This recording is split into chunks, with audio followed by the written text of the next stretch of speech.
Hi, this is Jessica West, and this is the story behind my stories.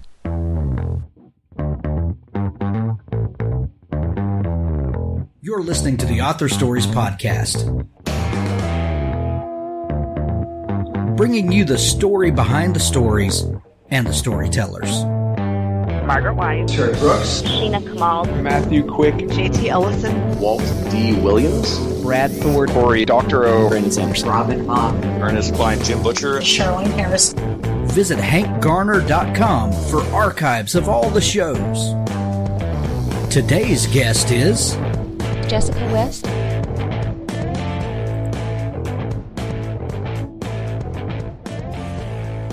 It's episode 263 of the Author Stories Podcast. Find all of the archives of the show at hankgarner.com. If you find some episodes that you like in the archives, would you do me a favor and share those with your friends, family, and loved ones? I would really appreciate that. I hope you enjoy all the great shows that we bring you, and the reason we're able to bring you such great content is because of our sponsors, and I would like to thank some of those sponsors. If you would like to sponsor the show and highlight your product or service to our audience, go to hankgarner.com, and there's a link in the menu there at the top that says advertise, and you can highlight your product or service to our audience. Nick Breaker's book Essence, Book 1 Septima, one of the best science fiction writers I know. Nick Breaker weaves some of the best science fiction adventure stories you'll ever read. Essence, Book 1 Septima is a must-read. Go pick it up today. There's a link to it in the show notes. Third Scribe is the place for authors and readers to meet. Go to thirdscribe.com. You can set up an account for free, and you can link up with some of your favorite authors and find out what's going on with them. Authors, you need to have a place where you can highlight your books to your audience. Thirdscribe.com is built especially around books, linking people that love books with people that write books. Go visit them today. Thirdscribe.com. Tell Robin the folks that I sent you. Tales from the Canyons of the Damned. Episode 20 just dropped today. It is amazing, with stories by Jess West, Rhett Bruno, Eamon Ambrose, Bob Williams. Tales is my favorite monthly publication. Go pick it up today and get that old pulp goodness feeling. Tales from the Canyons of the Damned, episode number 20, out right now. Also, don't forget, we're highlighting Tales of Dystopia this week, and we've got a special interview show with some of the authors from it. But Chronicle World's Tales of Dystopia, 13 stories of animals and humans interacting at the end of the world. This project also benefits Pets for Vets, one of the most outstanding charities out there, linking up rescue animals with veterans that need some companionship. So go pick up a copy of Chronicle World's Tales of Dystopia. It's only 99 cents while it launches. At the end of the show, don't forget we have an audio book clip from Richard Gleaves, the Jason Crane series.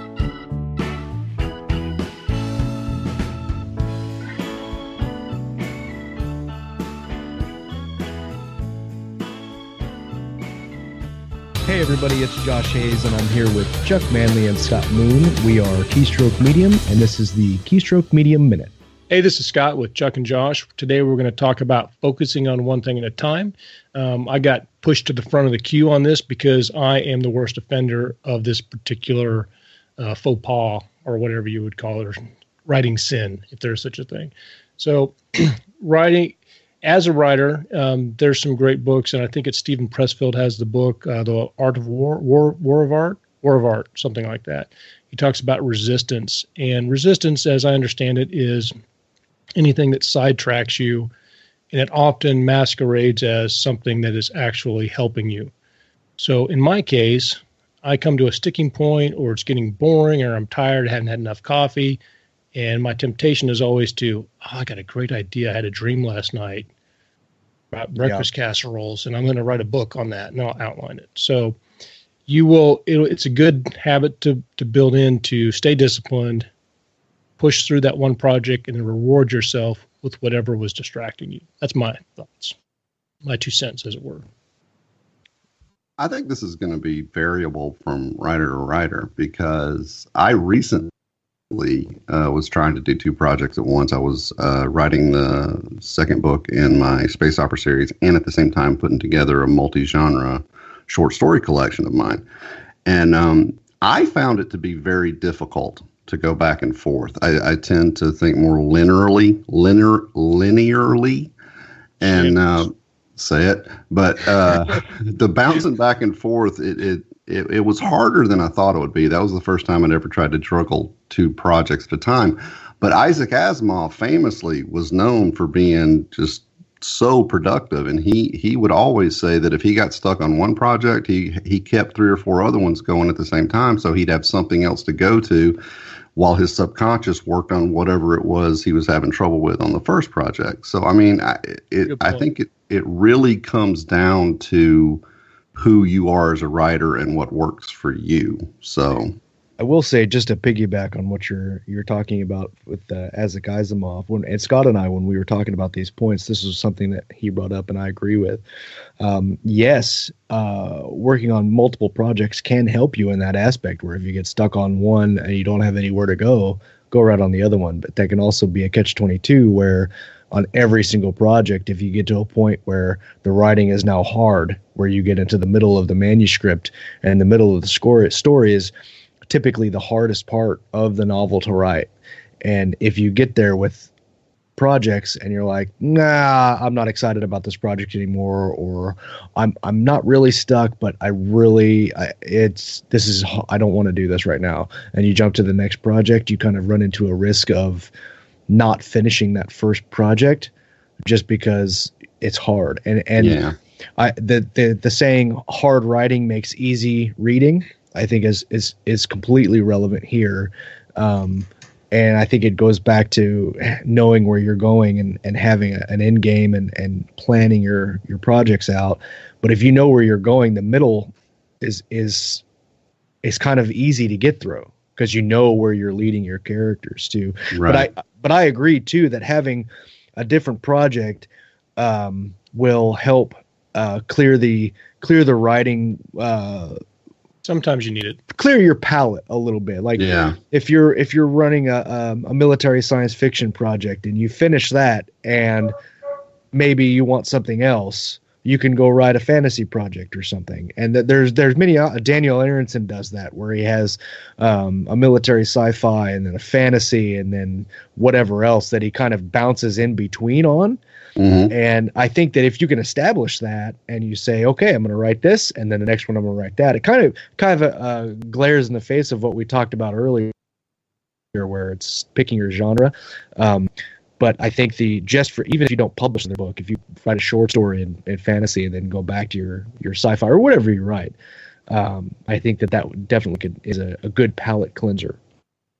Yeah, I think that no matter what, it requires an extra measure of discipline. Don't let it turn to excuse to quit. We're talking about, Right. I think you really have to be focused on both of them respectively to get it done. So you can use it as a motivational tool to get stuff done because you're like, I really want this other thing, but I got to finish this first because I want to actually do this as a job. If I was going to work, my boss would want me to finish things.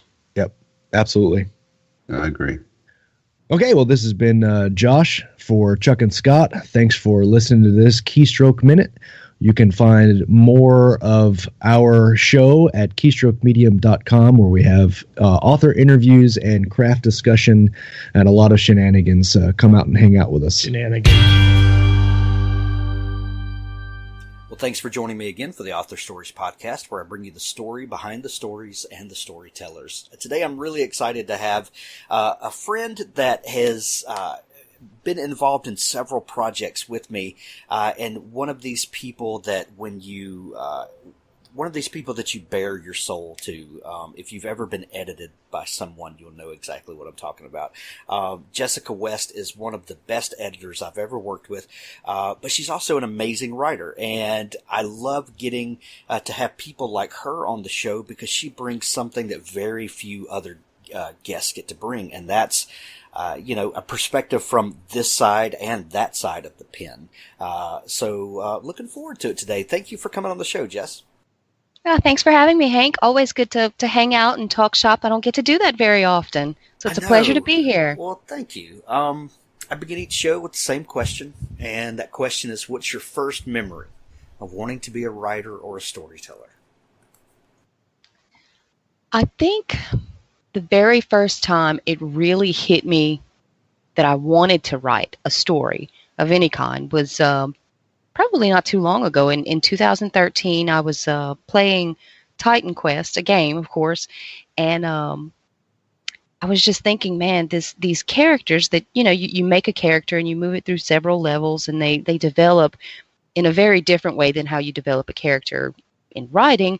But I was thinking that there was something missing, because the storyline of these games is great and they're fascinating and everything, but there's no story for your character. They're just moving through the game, and they level up and they get new equipment and they get new spells and they get new stats and whatnot. But there was something missing there. There was no story for this one character, and it's your POV character. It's the character that you are as you're moving through this game. So I was like, you know what? I'd like her to have a story.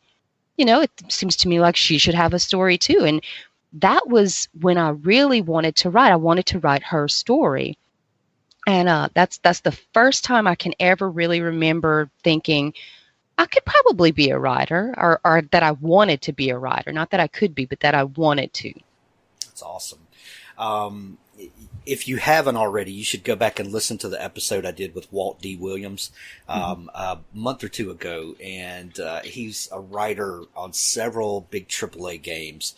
And I read his book before interviewing him, and the insight into the role a writer plays in video games just kind of really blew me away, because you would think that the writer is kind of preeminent, and you come up with a storyline and everyone programs the game around your storyline, and it's very not that way. It's the writing, you're editing and rewriting all the way to the end as the game or the writing shapes around and within the game. It's really, really weird, but really cool at the same time. This new kind of creative outlet that is, it's malleable and always changing, and yeah, I get that, what you're saying, that you become this character, but you're playing within everybody else's story, and if they could ever crack that code, that would be a whole new media, I guess. But were you always a gamer? No, I didn't start gaming until I met my husband, and I guess it's kind of funny how that developed, how that evolved. But when we first met, he was very heavily into EverQuest, and I really like this guy, and I'm sorry, what? Evercrack? Evercrack, yeah. Never heard of it. Oh, yeah. That was exactly how it was. He was very much into EverQuest, and I was like, okay, I like this guy. And, the longer our relationship went on, I was like, okay, well, we might need to start combining this interest. I don't know if it was a conscious thing or a subconscious thing, but I did want to spend more time with him. And I was like, I could play EverQuest. Let's see what this is all about. Let me give it a try. So I did. I gave it a shot, and we played for a while, and then I kind of got into it real good too for a while there. But I'm a more of a casual gamer. I'll hit it hard for about a week or two, and then I'll lose interest, and I need to go do something else. But he was just very much into it. He's super focused. Once he gets into it, he's into it. It's his thing, And of course, as our relationship evolved, you go through that phase, or I guess I did as a woman, or maybe just as me personally, where I was like, okay, you know what? I think you love this game more than you love me. This is starting to be a problem. And it was just it's fun to look back at it now, because at the time, your personality plays into a lot of how you handle things like that. Because at the first, it was interesting. At the beginning, it was interesting. And then it was a problem. And then it was not a problem anymore, because I realized, you learn and you grow. I forgot, what was the question? I'm on cold medication today, and I know I was making a point, but I have lost the thread. What did you ask me? I was asking if you had always been a gamer, and you were telling about how your husband got you into gaming. That's how he got me into gaming. Yeah. It was more of a way to spend time with him. And like I said, it evolved from spending time with him to it became a problem, and then it wasn't a problem anymore. And then it eventually became an outlet for me. And I realized that it was always something that I could do to kind of decompress when I just needed a little break from reality. And I didn't start gaming until, well, like I said, until I met him. But since then, it's been a part of my life in some way or other. It's either been an irritation or an obsession or just a break from reality. And you've got a new novella based around a game, and we're going to get to that in a little bit. I don't want to get too far ahead, but I'm interested to see how the evolution got you to that point. Were you a big reader when you were young? Yes, I've always enjoyed reading. It never occurred to me to be a writer. Writers were always mythical creatures, and they were always just, kind of like celebrities. They existed on a whole other plane of existence. They weren't, of this world. But reading, yes, definitely. That's always been something I've enjoyed. Some of my earliest memories of reading are the Goosebumps books from R.L. Stine. That's what really got me into reading. I ate those up in middle school. I loved that. I love it. So R.L. Stine, was it the spooky stories? Was it the little bit of mystery? What was it about those, do you think, that really kind of grabbed your imagination? At first it was the suspense, the not quite understanding what was going on until the end. That was what hooked me on reading the stories, but what kept me coming back for more stories was that twist at the end, because there was always something unexpected that happened at the end, and I was like, oh my God, I didn't see that coming, and I loved it. It was such a rush, and I think that still holds true for today, because even editing stories, I'll go through and I think that's kind of why I like editing so much, is that I look for that story that can surprise me, because it's not often stories can do that anymore, because I've researched tropes and different literary devices and things like that. So I know what to expect, not just, instinctively, but I know what to expect because I've trained myself to know what to expect. So it's very hard to surprise me. So when I am surprised, it's like a kid on Christmas morning all over again. What's one of the worst things is to try to watch a movie with a writer or editor, and they're like screaming out, "Well, there's the end of Act 1.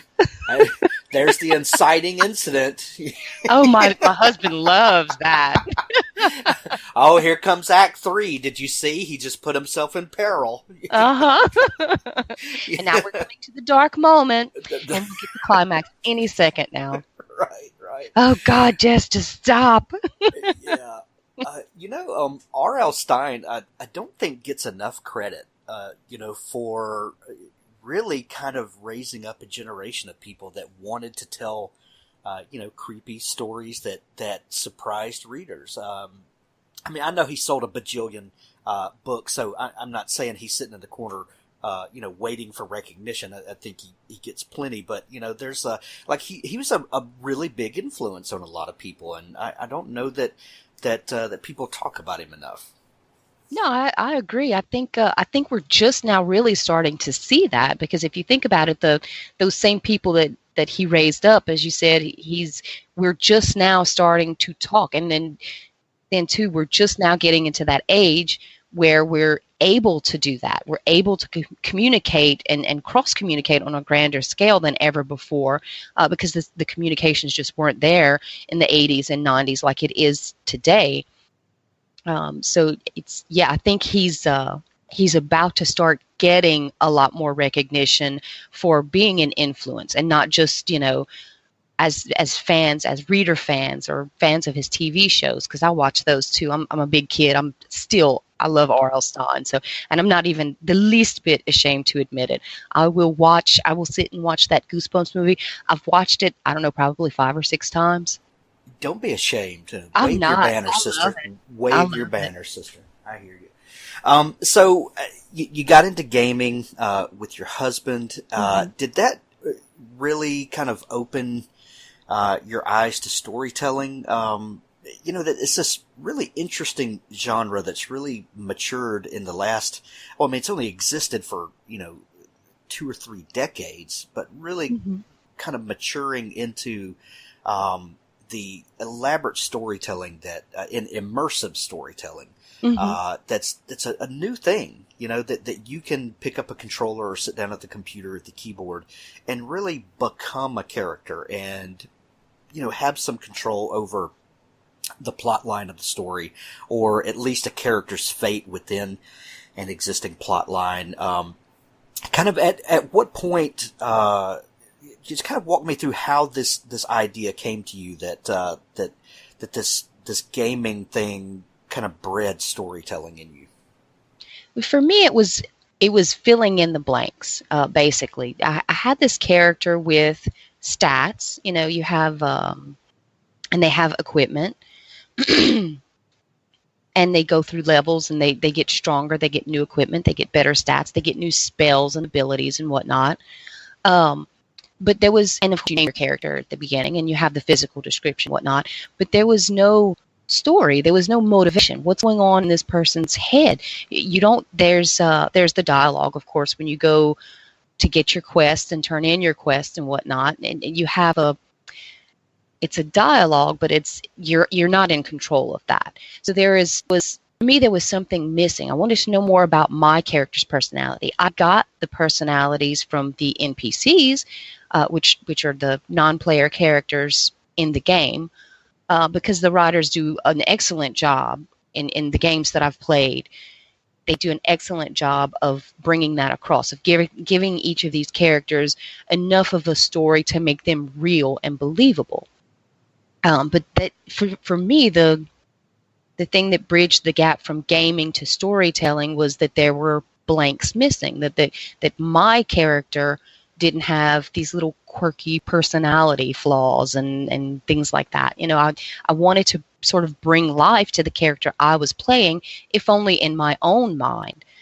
So I took a class. I took an online writing class from Ed2Go, just one of those things.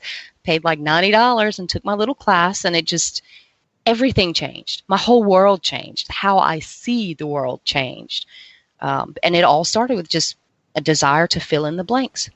I love it. And I love that we live in a time where you can go online and you can go find a writing class, and and I'm sure there's the whole spectrum that you could find and get involved with. But the fact that you can connect with people and you can start learning the craft we live in an amazing time. I love it. It's true. Yeah. What are some of the things you learned in that writing class? You said it opened your eyes and really changed the way you look at it, but what are some of the standouts that maybe you just had never considered before that you picked up from that class? The first thing, and something that's really stuck with me all this time, that was back in 2013 that I took the class, was personification. And it changed the way I see the world, because I learned about an element in writing, a specific element involved. It's something that you can use, a skill. You can if you learn how to use personification, it becomes a skill set that you have. And I knew that was just the tip of the iceberg. That was just one tiny thing that I had learned about writing. And it was enough. It was like the keyhole. I was looking through the keyhole, and the door wasn't locked. All I had to do was open it and pick a direction and start walking, and it just, that's what I did. That's what that class did for me. I learned about personification, and that was like looking through the keyhole. And then I opened the door, and there was writing. There was Twitter and all these other writers on Twitter. There was Facebook and all these writers on Facebook. There were blogs. Oh my gosh, you mean I can have a blog? I have no idea what that is, but you know what? I want one. Yes. It did. It changed the entire world for me, because I opened the door and I walked through with my little personification key, and here I am now. I love it. What were some of the first things that you started writing? The first things I started writing was flash fiction. That was, oh my gosh, that was my bread and butter for at least a year. I loved flash fiction. I had like I said, I started blogging, and I found a lot of other blogs, a lot of friends via Twitter, and We just started doing these blog contests. That was probably the most productive I've ever been as a writer, was right there in the beginning, because it was more or less about learning. And if anything fires me up, it's learning. And yeah, that's where I was. You could always find me at somebody's blog posting some flash fiction in 2013 and 2014. Well, explain flash fiction to the audience if they're not really familiar. What makes something flash fiction, and how is it different, maybe structurally, than maybe short story writing, novel writing, or what have you? Okay, well, the easiest way for someone who's not a writer to understand it, or someone who maybe is a writer but it just isn't familiar with flash fiction, on the surface, it's fiction that's generally under 1,000 words is considered flash fiction. Some people will define it by saying it's only 100 words or it's 500 words or fewer, but basically it's super short microfiction. And if you want to go a little bit deeper into that, then it's you identify a single moment, and then you write about that moment as concisely as possible. You have an emotion, or something like that you want to impart to the reader, and you want to bridge a gap from yourself to someone else about this one experience that's universally recognized. Say the death of a loved one. Well, you write about that moment, but you give the reader only as much as they need to make the connection emotionally. And that's what flash fiction is. It is, you can think of it sort of as a condensed form of writing. You have a novel can explore backstory and give pages of description and woven in with the action. But with flash fiction, you really cannot do that. You have to be efficient. It's almost like writing a tweet for Twitter. You have to really prioritize what you want to give to the reader, because you have to do so very, very precisely. And structurally, it's a lot different from a short story or a novel, because you don't have an Act 1, Act 2, Act 3. You don't have any kind of arc, so to speak, and you do have some character development in flash fiction too, but you have to be very creative and very fast about getting to the point. And that's what makes it the most different, and in my opinion, the most rewarding. When you read a really good flash fiction piece, it hits you in the feels, and that's hard to do in 500 words or 250 words. So that's the biggest difference, is that it's got a punch, and it's got to punch hard and fast. And it's almost like writing a scene, but if you're writing a scene in a novel or a short story, usually that scene needs to give the reader some information, but then lead to the rest of the story. You want people to, when they're at the end of a scene, to want to go to the next scene, and leave them with a little cliffhanger that you're going to pick up later, or explain something from earlier. It needs to have a purpose in the context of the rest of the story. But flash fiction needs to be completely self-contained, doesn't it? Well, that's the thing. The scene, you can look at it this way. Like if you're looking at a painting, you can compare a painting to a novel. Okay? You have little pieces of it that contribute to the whole. That's how a scene is as compared to a novel. But when you have flash fiction, I'll revert back to the keyhole. Flash fiction is the keyhole. You know that there's a bigger story. There's a whole painting behind that door on the other side in that room. But flash fiction allows you a peek into that world, and it's solid on its own, and you don't need more. You have a story in that little flash fiction piece. You have a glimpse, and there's a lot more underneath the surface, but it's one look. It's a glance. Awesome.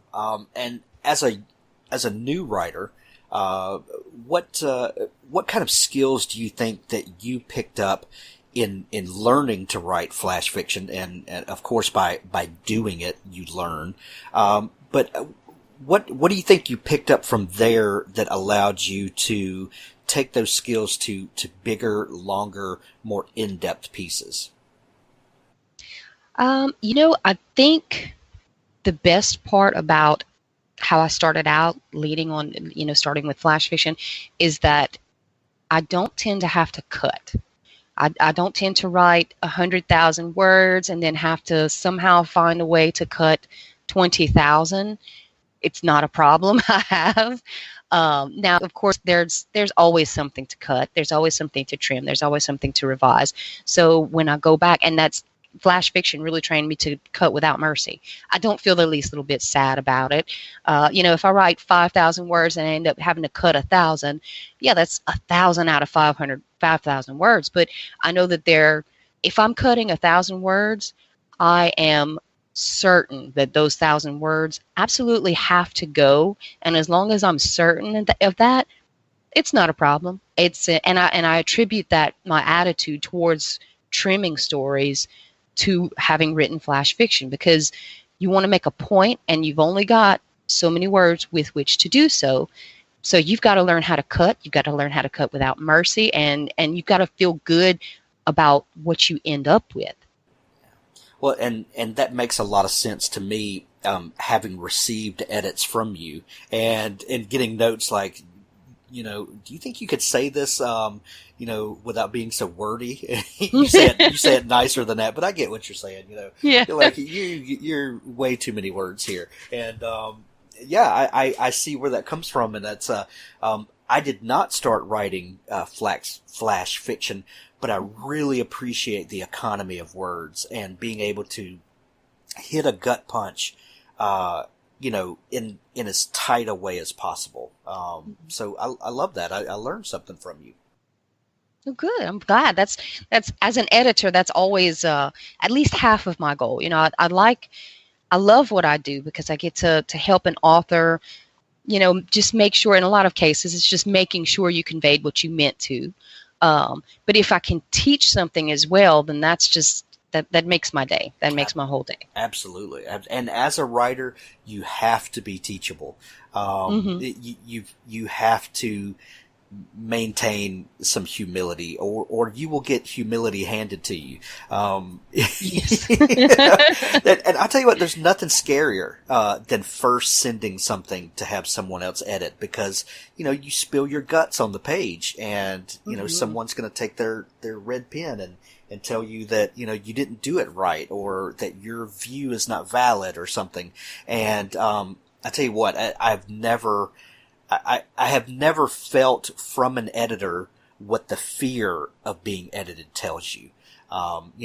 Everyone I've ever worked with is completely, wonderful to work with, and really just want the story to be the best it can be. So, any of you writers out there that are just scared of the process, don't be. They want to make your words shine as great as they can.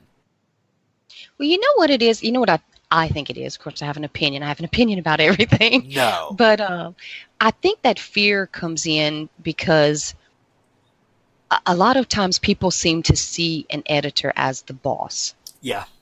Or as a school teacher. Yeah, exactly. And I think that a lot of people forget, I'm the plumber that's coming to fix your toilet. I'm the guy that's coming in here to install your carpets. I'm the person who is editing your book. I'm offering you a service. I'm not your boss. I don't. You don't answer to me. I answer to you. And I think it's hard to remember that as an author, because I'm not sure what it is. Maybe it's just an editor's personality, because we tend to be maybe a little bit bossy. I know I do. I'll be like, okay, you should consider doing this. And it's more, for me, it's not, my intention is never to tell you this is what you need to do. But my language will always be assertive, because I can't afford to be passive. I can't afford to handle anybody with kid gloves, because then that makes me a little uncertain, or it makes me seem uncertain to my clients. And that's not what I do. I'm here to reassure them. I'm here to help them be the best they can be. So I need to be sure of myself. And when I was sure of myself, I started charging clients. So my language reflects that.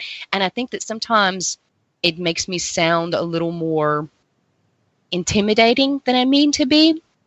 And I think that's where a lot of the fear comes in, is that a lot of writers look to their editor as someone who's an authority figure. And it's not that we mean to be, and it's not that we mean to say we know better than you what this story needs. We're offering a service, and we're offering you advice, and ultimately we'll answer to you. We'll defer to you. I've been told I'm very intimidating at first, but once I explain to the author, look, I'm not here to tell you how you're going to do this. I'm here to tell you how I think you should do this, but I will defer to you for the final decision. I think once you get past that point, you realize that the big bad editor is not so bad after all. So yes, authors out there, please don't be scared of us. We're here for you. Well, and the editor has a stake in your success, and as personally, if you're friends with this person, or if you are their client, you've paid them, they have a stake in your story being the best it can be. If you don't take their advice, the Amazon reviewers will tell you what the editor tried to tell you. And believe me, you want to get it from Jess and not the Amazon reviewers. Right. Well, and that's something else I tell my authors too a lot of times is, look, I'm giving you this advice, and you're going to do what you're going to do, and that's fine. I'll back you either way, but do it intentionally. And I tell people that, even when they come back and say, well, I'm going to do this way anyway. And I'm like, that's fine. That's great. You do that. I'm behind you. Even if I disagree with you, I'm going to support you, as long as you do it with intention. Because even if a reader on Amazon calls you out on it, you made a choice and you stuck with it, and that's fine. Not everybody's going to get that. Not everybody's going to like that. That's okay. Make your decision. I'll back you either way, as long as you're not putting stupid commas everywhere. Right. But, it's like you said, you really do hope to see these things from your editor before you see it from an Amazon reader. That way you're at least prepared. Whether you decide to take that advice or not, at least you're prepared. At least you knew it was coming. Right. That's the whole point of paying an editor. That's right. So you started blogging, writing flash fiction, commenting on other people's blogs. I would imagine each time you do that, your confidence level goes up. What was your next step in your growth as a writer? Well, the confidence level, it was up and down. I won, I think, one of those competitions, and they weren't competitions, like really strong competition in the strongest sense of the word. But, the confidence that I gained, I guess it was from getting the feedback and just having the community around me. But then the more I didn't win, the more I was like, what am I doing wrong here? So my confidence kind of slipped a little bit, but it was a good thing. Like you mentioned earlier, it keeps you humble, and it shows you, hey, you don't have it all figured out. You might have thought you did, but you don't just yet. And it led to the next step in my personal growth as a writer, because I knew that I was doing something wrong, just not necessarily wrong, but just that I wasn't coming across how I wanted to. I wasn't doing it, intentionally. When I was succeeding and when it was resonating, it was just complete coincidence. So the next step for me, logically, was to find a critique group, to find a partner that I could bounce ideas off of, and who would give me a very honest critique. Because you got that to some extent from these blog contests, but once they grew, it got to a point where there were maybe 100 or so comments on this one flash fiction blog, and you can't really go through and critique every single story. You can't even go through and read every single story. And I learned that by judging one of those contests too. It's a lot of work. So the next part of my process was a critique group, and I just happened to get very lucky, and I met one of my friends from Twitter, MJ Kelly, and he put together this group I think Wolf, I don't know if Wolf Dietrich was in the first group, but there was Pav, PK Tyler. And that's where I met her. I met her through MJ Kelly, through this critique group in early 2014. And that's probably the best thing that ever happened to me in shifting from I want to write to I want to write professionally and I want somebody to pay me for the stories I write was that critique group. I needed to be able to find out what I was doing wrong, what I was missing, what was coming across and what wasn't. So that was the next logical step for me, a critique group. Awesome. When did you start writing longer pieces and kind of branch out from flash fiction? I think the first longest piece I wrote was a weird Western for this group of friends. We were the pros before hoes crew, pros before ho-hos. It was this tongue-in-cheek and very tongue-in-cheek because, I'm a girl, but I was, one of the guys. I was kind of like the den mother for the pros bros. And as this group of guys, we had our little blog and stuff like that. And we still hang. We're still friends. We're all still friends online. It's Ryan Williamson, Christopher Smith, Alexander Nader, and Jonathan Paul. And we kind of do our own little thing, but everything's just tongue in cheek. And at the time, they were doing this whiskey and wheel guns thing, and you might still find a few stories floating around Amazon. But it was just so much fun because it suited me, what they were doing, what they were trying to do. And I elbowed my way in, of course. It was this group of guys, but they were doing this whiskey and wheel guns thing. And I was like, I got to get in on that. I love that. I got to get in on that. So I did. I elbowed my way in and eventually became the den mother. But that was the longest piece that I had ever written to date. And I think that was in August of 2014. Yeah, I published it on August 29, 2014. I took it down because I'm redoing all of my stuff. But it was a weird Western. It was about this lady of the night. She stumbled across a group of teenagers who were actually vampires. They had just killed a group of escapees. So she killed them. And the sheriff rides up on the scene. She's covered in blood. Her guns are all empty. And he's trying to figure out what the heck just happened because it looks like she just killed a group of teenagers. So they hang her. And that's the beginning of the story because 3 days after they hang her, she rises from her grave. And it just goes from there. And I completely lost myself to her story. I fell in love with this character and just completely lost myself to the story. And it was actually a short story. That was the short story that started the longer book. And it was still just a novella or a novelette, but that was the longest I had written, the first time that I really stepped outside of flash fiction or short stories because there was more story to tell and I had to tell it. That's so awesome. That I can't wait for you to re-release that. I want to read that. I'm getting it together as much as I can, as fast as I can. I actually wrote a second one to that because I still, even though I thought I was done with her story, I still wasn't done. So there was two I guess novelette. They're probably about 13,000 words each. And I'm trying to combine them, but I don't want to just smash them together and throw them back out there. I've got a brand new cover, an author that I worked with during my time at Book Trope. Is it Book Trope? Yeah, it was Book Trope. When they closed their doors in 2016, she owed me for editing. She was like, I got to do something for you. She said, you did all this work for me for nothing. So she ended up making me a cover for Red River Rangers. So I need to go ahead and relaunch that. But yeah, I'll let you know as soon as it's out, or I'll send you a free copy. Oh, I'd love that. You have become kind of the editor in residence for Tales from the Canyons of the Damned. Daniel Arthur Smith, one of my favorite people in the world, and the series that he's put together is just phenomenal. he had this crazy idea a couple years ago, and he launched this pulp magazine that has it's just crazy good. Every issue is great.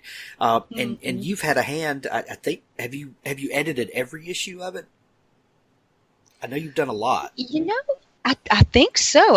He sends me these stories, and I'm just like, I love it. To me, it's not a job I do. To me, it's like I'm number one fan. I'm the number one Canyons fan because I get the stories first.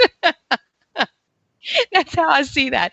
And there's so many authors. There's, our usual crew, and every once in a while we'll get somebody new on the crew, and, it's just, I love it. I get to read y'all, the regulars. I get to read those stories, and I get to contribute to that in some way. So to me, it's like a give and take relationship, the whole Canyons thing. I get to read these stories. I get to be one of the first to read the stories. I'm so excited and lucky, but I also get to give back to the authors of these stories. And to me, that's just still, it just went to say it out loud. It just blows my mind because, 10 years ago, if you had told me, I'd be speaking to you, an author of these books, I would have laughed. I would have said, yeah, right. Okay, sure.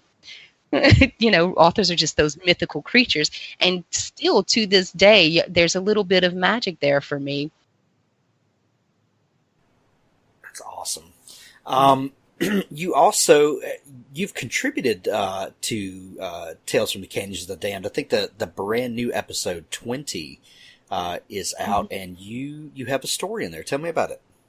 I have a little flash fiction piece. I don't, when I first started writing, I was like, no, I don't write sci-fi. I don't write science fiction. That's not my thing at all. And, I think I was just really intimidated because there's hard sci-fi where you have, a lot of technical mumbo jumbo. How do you say that? It's not in lay term. I'm very not a technical person. So my sci-fi is more just focusing on the human condition in extraordinary circumstances, which when I started looking at my writing and really being able to categorize my writing, I was like, okay, you know what? I do write science fiction. Sometimes I do. I actually, the story that I contributed to this most recent collection came from when I was writing in 2014. This was just some random story, a random flash fiction I had written, and I was like, wait a minute. I have a story that's set in space, on the moon, actually, on the colonized moon. And I was like, man, I didn't even realize this. But yeah, that's where that one came from. It's a little flash fiction piece about a girl on the moon. Just, a normal girl with a normal life, but living on the moon. So cool. So cool. I just picked up my copy of Canyons number 20. It just came out. We're recording this on the 8th. It just came out yesterday, and I haven't gotten to read it yet, but I'm about to. It looks like Bob Williams, good friend of ours, Eamon Ambrose, and Rhett Bruno all have stories in there as well. It's going to be a fantastic one. Oh, it is. Yeah, it is. They really pulled out all the stops with that one. And I think this was actually one of the first times I edited Rhett Bruno. And he surprised me. I never know what to expect, of course, when it's a new writer. But I really enjoyed this. I think those 3 stories, not to mention Daniel's story, too, it's a continuation of his off-world kick murder squad. That's always so much fun to try to say. I think this is going to be a really great episode. It's going to be so exciting. Daniel always surprises me with the stuff he writes. Right when you think you have him pegged as a certain kind of writer, he brings something else out, and you're just like, what? Oh, yeah. Where was this hiding? It's like, absolutely. What in the world? He's got a very broad range. He just, yeah. He does. Well, I think he has a broad range as a person, too. He's one of those... He's one of those guys that you could listen to his stories, for hours on end. But definitely. Anyway, we love you, Daniel. But you also have a story in Chronicle World's B movie, which came out last week and just rocked the charts. Tell me about the collection and about your story in it. Yeah, B movie. I have my copy. I ordered my copy. Of course, I bought it the day it came out too, but I haven't had a chance to read all the other stories. I did read Artie's story. That one was fun. It was a werewolf story, but it was not expected. It was not typical. So that was a really great read. I don't want to say too much about that because I don't want to ruin any surprises for anybody listening who hasn't read it. But that one, it really surprised me. And like I said, I told Artie when he was telling me about it so long ago, I was like, oh, I don't know if I can do this. I'm, special little snowflake as a writer. But he was really patient with me, and he was really very encouraging. And so I did. I wrote a little story for it, and it's kind of like a ghost story. I guess when I write stuff like that, it's a ghost story, and it's about grief, guilt, and the ways that can manifest in a person. And I don't know if it's as ridiculous as it should be because, the title is B-movie. It's supposed to be way out there and outrageous. And I think of all stories, mine is probably the least outrageous. But it's my own spin on it. That was just what I came up with. And it's kind of a, not a downer, but it's meant to be, I guess, like a lesson learned type deal. Like you walk away from the story, or I hope a reader walks away from the story wondering exactly what happened, and I don't want to give too much away, but it's not exactly a cliffhanger ending, but it's one of those things where you're really not sure if what happened is what you think happened. So I'm happy with how it turned out. I'm glad I ended up writing a story for it. I'm glad Artie was able to get me on board. I love stories like that, Jess, that that even in the end, the reader is left to think about it. Did this really happen? Did what I think happened? Mm-hmm. I love it when the author does not just put a pretty little bow on it at the end and say, okay, this is it. And when you close the cover, that's all there is, and you got a full, complete experience. Sometimes that's okay, but I like to be a little unsettled at the end. Yep, that's that, and I didn't do that intentionally. It just came out like that. At the end, I was like, maybe I should pick one or the other and make that more clear.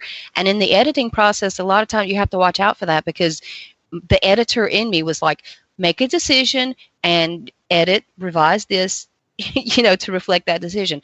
But the writer in me and the reader in me was like, you know what? Leave it open to interpretation. It's definitely an end. It's not a cliffhanger ending where you have to read something else to finish the story. The story definitely reaches a conclusion, but you're just not quite sure. All the clues are there for, this to be one thing or the other. So, and I like that. It's a R.L. Steiny type thing, and it was just totally unintentional. But yeah, I like that too. I like to read stories like that. Love it. So you've got a new novella that's about to drop in a box set, and the box set is Mist and Magic. And this story really brings us full circle to where we started almost an hour ago talking. Tell me about this story and the motivation for it, and the kind of how this came to you. Okay, well, it came to me, I guess that's the easiest part to answer, from playing Grim Dawn. I was playing this game, and I was looking for stories because that's really where my writing journey started, was from gaming. And I never did write my gamer story. I never did. I was like, why haven't I done that? That's what I came here to do. Why haven't I done that? So I thought about it, and I was like, I want to write her story. And I was looking into it because, you don't want to go into this sort of thing blindly. I know that there's a market for these types of stories, and I wanted to fit in with that market and not just throw something out there and be like, you should like my stuff because it's my stuff. So I did my research, and I started looking into it, and I was like, these aren't quite the types of stories that I want to read. They were all virtual reality stories. The ones that I found were mostly virtual reality stories, and I didn't want that. I didn't want to experience a character moving through a game, because I do that when I'm gaming. I wanted to experience this character's story, period, so I wanted to dig a little bit deeper into that, and that's what really made me push for this story, to push myself to write this story, is because there are gaming stories out there, just not quite the ones I want to read. So I would like to see more like this. And that's where that started. And really, the game Grim Dawn that was, I guess you could say that marked the evolution in my gamer persona, maybe. That was the first game I've ever been obsessed with, to the point where I got a character past level 50 and spent 200 hours on this game. I don't know how I managed to get any work done, but I did. I was working and gaming and seeing about the family thing, just rocking and rolling, and that's where all of that led me, was to this point where I wrote the story, Questmaster.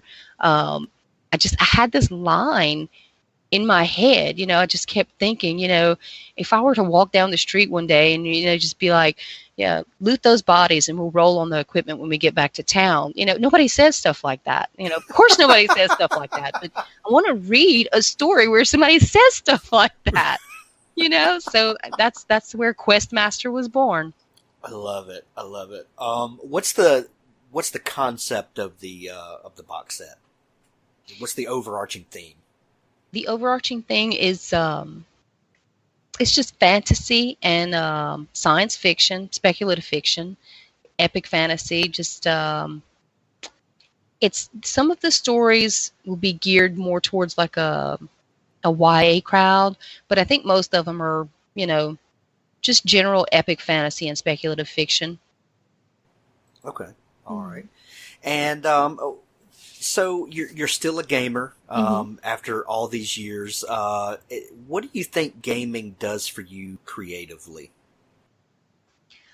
Now a couple of things. One, it allows me to step away from the words and not focus on critiquing anything, not my own writing, not anybody else's. It allows me to step into a visual medium where I can see story. They say a picture's worth 1,000 words. A game, moving through this game world, so much more than 1,000 words, So there's that part of it. I get to just experience story in a different way. And then there's also, I don't know quite how to put it into words, but when you're playing a game, you have this character that has stats, and they have equipment, and they have spells they can use, and you kind of have to learn how to play each of these characters. When you play Grim Dawn, you can choose to be, one of my favorite things to play is the Nightblade, and I specifically like a few. There's 3 different skills, and it's actually I forgot what the character's called, but it's a Nightblade mixed with a soldier, and you can rush the mobs, and I love those skills. It's a skill for the soldier that does that, and it's a skill for the Nightblade that does that, and it's also, there's a mod for a piece of equipment that also gives you an additional spell to do that, and it does massive amounts of damage. And to get to that point, you have to be at least level 20 to get to that point in the first place. And I think that, I am making a point here, I promise. I think all of that helps me in writing, because I understand that it's leading to something. Every little piece of the puzzle I build on leads to something. So I need to start with this character in their normal story world and add to that and develop this character. So I think gaming really helps me with character development. I'm not necessarily leveling up the character or adding new equipment and new spells and increasing their stats and things like that, but I am developing this character just using different elements to do so. So I think that's how it helps me. Gaming really helps me with creativity.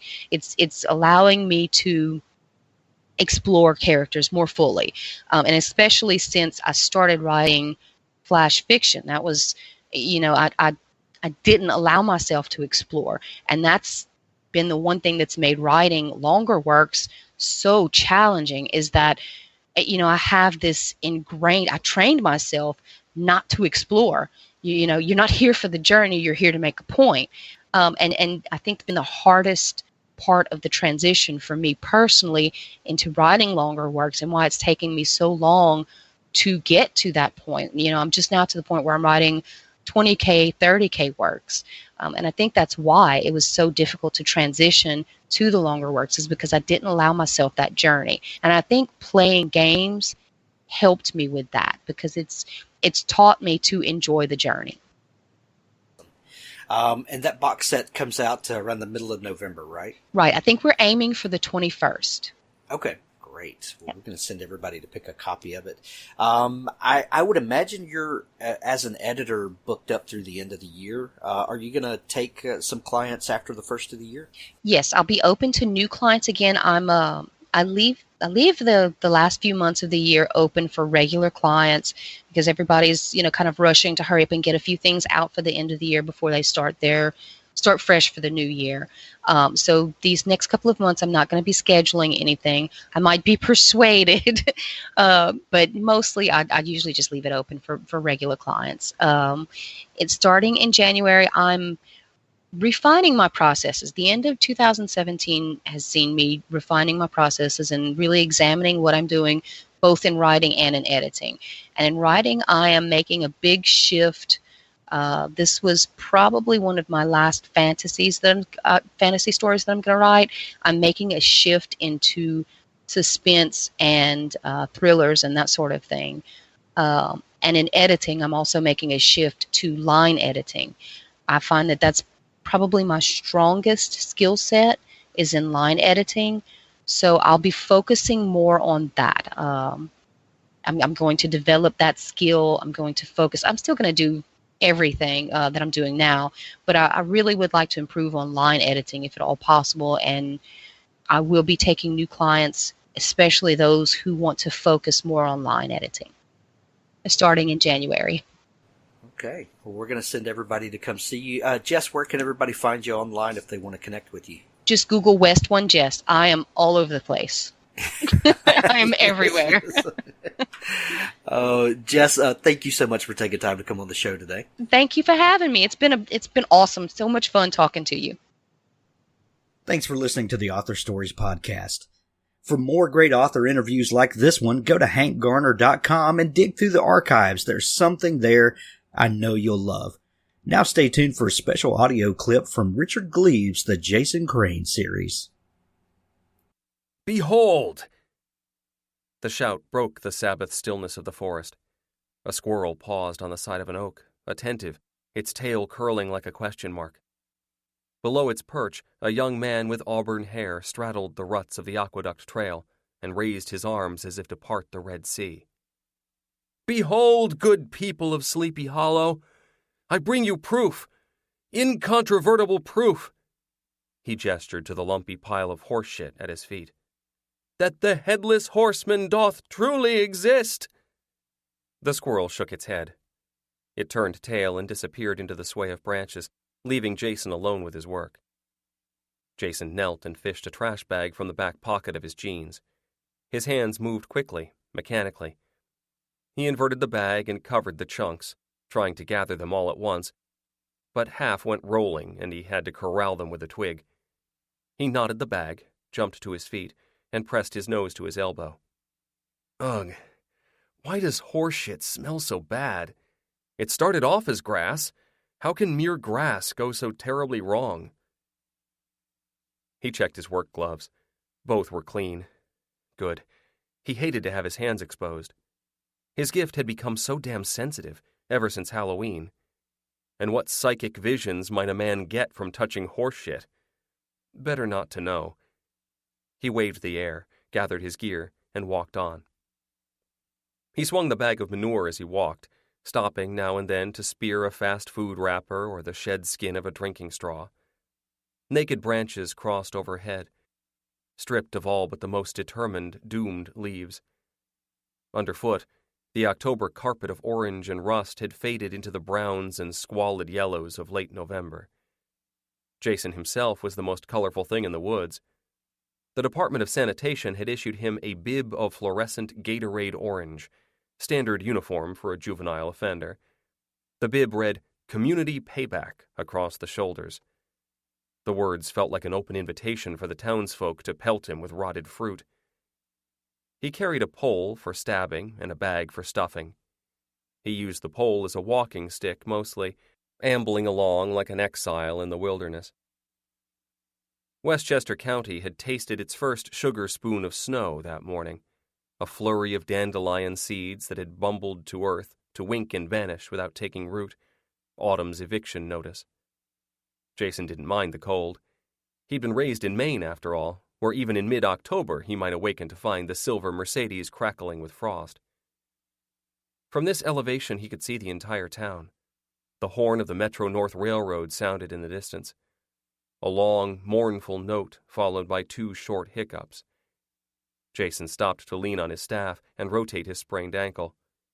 He looked down the hill, but couldn't see the broken bridge. Ichabod's Bridge. Too many trees were in the way. Too many locust and birch suckling at the sides of the Pocantico. He shivered. He'd never gone back to that place. He'd been too afraid. He walked on. A chain-link fence appeared, surrounding a field of headstones. This was the newer area of Sleepy Hollow Cemetery, more modern, more orderly, with room for several hundred souls, though it was only a fragment of the vast graveyard on the other side of the river. A familiar figure appeared among the graves. Joey raised a hand in greeting. "Nice outfit," he called. "Who says straight boys can't dress?" "Ha ha," Jason yelled. "Get in before dark." He waved and walked on.